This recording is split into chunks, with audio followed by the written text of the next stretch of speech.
हमारे खुदावंद यीशु की अंजील मुकद्दस मत्ती के मुताबिक उसका 9वां बाब 9 से 13 आयत तक। उस वक्त जब यीशु वहाँ से आगे बढ़ा तो एक शख्स को जिसका नाम मत्ती था महसूल की चौकी पर बैठे देखा और उससे कहा, मेरे पीछे हो ले। वो उठकर उसके पीछे हो लिया।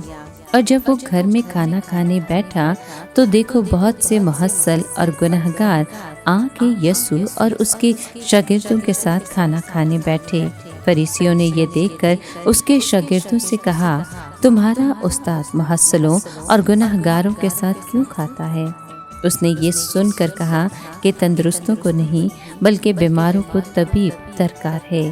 लेकिन तुम जाकर उसके मायने दरियाफ्त करो कि मैं कुर्बानी नहीं बल्कि रहम पसंद करता हूँ, क्योंकि मैं रास्तबाजों को नहीं बल्कि गुनहगारों को बुलाने आया हूँ। पाक कलाम के पढ़े और सुने जाने पर खुदावंद की बरकत हो, खुदा का शुक्र हो।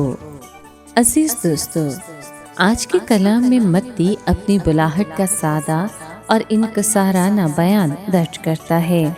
मत्ती महसूल लेने वाला था। यहूदी उससे और उसके साथ ही अफसरों से सख्त नफरत रखते थे, क्योंकि वो लोगों पर तशद्दुद करके महसूल लेते थे, और सबसे ज़्यादा इसलिए कि वो रोमियों के लिए महसूल जमा करते थे और रोमी इसराइलियों पर हुक्मरान थे। यीशु महसूल की चौकी के करीब से गुजर रहा था कि उसने मत्ती को वहाँ देखा और उससे कहा कि मेरे पीछे हो ले। मत्ती का रद्द अमल फौरी था। वो उठकर उसके पीछे हो लिया। उसने बददयानती का रवायती कारोबार तर्क कर दिया और एकदम यीशु का शागिर्द बन गया।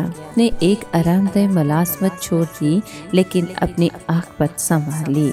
अच्छी आमदनी पर लात मार दी, लेकिन इज्जत पाली। एक माकूल तहफ़्फ़ुज़ को खैरपात कह दिया, लेकिन ऐसी मुहिम जोई पाली जिसका उसे कभी ख्वाब में भी ख्याल नहीं आया था। जिस ज़ियाफ़त का आज के कलाम में जिक्र है, उसका एहतमाम मत्ती ही ने यीशु के एहसास में किया था। उसने यीशु का एलानिया इकरार करने और अपने साथियों को निजात दहिंदा से मुतारिफ कराने के लिए ये तरीका इख्तियार किया। चुनाचे लाजमन मेहमान महसूल लेने वाले और ऐसे ही अफराद थे जिनको आम लोग गुनहगार कहते थे। जब फरीसियों ने यह देखा कि यीशु समाज के उन लोगों से मेल मिलाप रखता है जिसे वो गुनहगार कहते हैं, तो वो उसके शागिर्दों के पास जाकर उस पर इल्ज़ाम लगाने लगे कि जो गुनहगार के साथ मेल मिलाप रखता है वो भी गुनहगार होता है।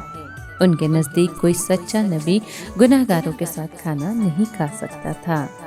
यीशु ने उनकी बात सुनकर जवाब दिया कि तंदुरुस्तों को तबीब दरकार नहीं बल्कि बीमारों को है। फरीसी अपने आप को तंदुरुस्त गर्दानते थे और मानना नहीं चाहते थे कि हमें यीशु की ज़रूरत है। हालांकि असल में रूहानी तौर पर सख्त बीमार थे और शिफा पाने की उन्हें अशद ज़रूरत थी। लेकिन इसके बरक्स महसूल लेने वाले और गुनहगार अपनी असल हालत को मानने और मसीह के निजात बख्श फजल को तलाश करने पर ज़्यादा आमादा थे।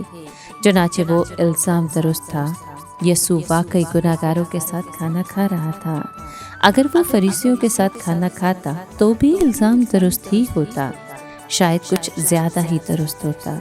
अगर हमारी जैसी दुनिया में यीशु गुनहगारों के साथ खाना ना खाता तो हमेशा अकेला ही खाता। लेकिन ये याद रखना ज़रूरी है कि जब वो गुनहगारों के साथ खाता था तो वो कभी उनके बुरे तौर तरीक़ों में शरीक नहीं होता था और ना अपनी गवाही के बारे में किसी किस्म का समझौता करता था। वो इस मौके को आदमियों को सच्चाई और पाकीज़गी की तरफ बुलाने के लिए इस्तेमाल करता था।